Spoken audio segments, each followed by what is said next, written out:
everybody! We're about to go into the year 2020, a whole new decade, and I know it's been forever since I've posted a video. Thank you for all of your understanding and patience. We are going to change things in 2020. We're going to focus back on my content creation, and I am so excited. I am still working off an 11-year-old iMac, so I'm just going to explain it the best way I can using these illustrations that I made on the computer. I hope you still find this tutorial helpful. Anyways, let's begin.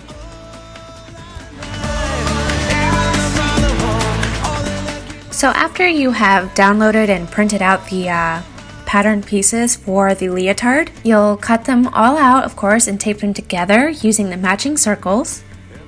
And you'll arrange them on your fabric on the fold. This is important. You have to cut on the fold. You don't want a center front or center back seam. You'll want to cut one layer for your face or the outside of your fabric. That's going to be like, what you see when you're wearing it. And then you'll also want to cut a lining. For a lot of my spandex suits, I just prefer to self-line or double line it. So if I'm using a white matte spandex, I'll just cut 2 layers of it. In order to keep these 2 layers together while you're sewing them, I'm going to baste around the edge of all of the pieces. You'll attach the lining to the face, one on top of the other, like 2 sheets of paper. Just use a large stitch, like a size 5 or 4.5 millimeter. Sometimes they can get misaligned. So what my sewing teachers always taught me was to start in the center and kind of work your way outwards from there. That way things don't get too shifted while you're sewing. Here's an illustration. You have your lining, you have your face. Sometimes they are going to be the same material if you're doing self-lining. You will want to baste around the edges. Stay pretty close, like a seam allowance of 1/8 inch. So you do it to a total of 4 pieces. The top front, the top back, the bottom front, and the bottom back. And we are going to start connecting them, actually sewing them together. So I will sew them at the underbust seam first. It can be tricky to do the front underbust seam because of the point.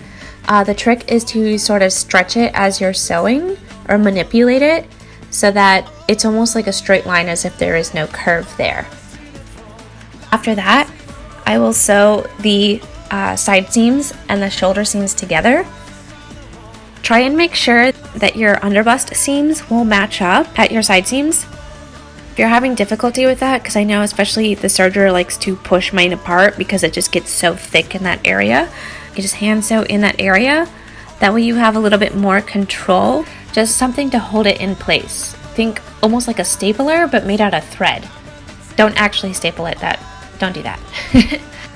After you have sewn the side seams and the shoulder, if you haven't already done a fit mock-up for this fabric, go ahead and try it on. Make sure you don't need to shorten it, lengthen it. If you have to lengthen it, you might have to recut some pieces. Luckily, the leotard does not take up a whole lot of fabric. After that, we're going to hem at the neckline, the arm seams, the bikini line, and the crotch flap underneath. I'm not going to sew the front and back crotch seams together because I prefer mine to actually snap underneath. This one's going to be able to be worn either way. You can either step into it like a swimsuit, or you can put it over your head like a t-shirt.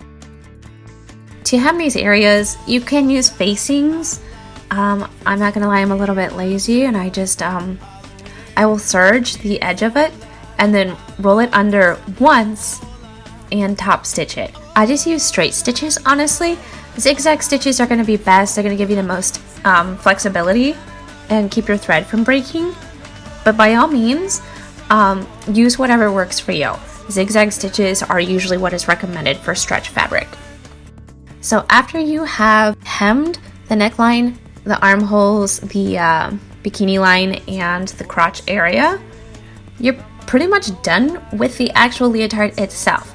The next step is to add the snaps, and that's just for your accessories. Your sailor collar, your skirt, and of course the crotch snap underneath so that you can actually like close the garment.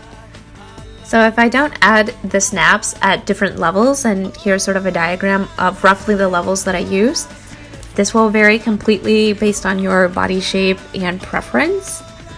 But more or less, the front is the deepest. The back will be a little bit higher than that. And then the highest points will be the 2 side snaps. That's it. I'm so sorry that I don't have more videos to supplement this. Again, most of the ones that were on my computer are corrupt. I can't get them off. If I ever get the chance to refilm it, I can try to do that for you guys. If you have any questions, feel free to email me. I also have more information in a blog if you prefer to read the instructions. I'm doing all I can to get this information out to you guys. If you want to donate to my coffee, help me save up for that new computer, it's much appreciated. In the meantime, feel free to follow my updates on all my social media. If you use this tutorial for any of your cosplays or other projects, tag me, email me. I would love to see it. I am looking forward to the new year, and I can't wait to share more videos with y'all. Again, thank you so much for all the support. See you all again real soon.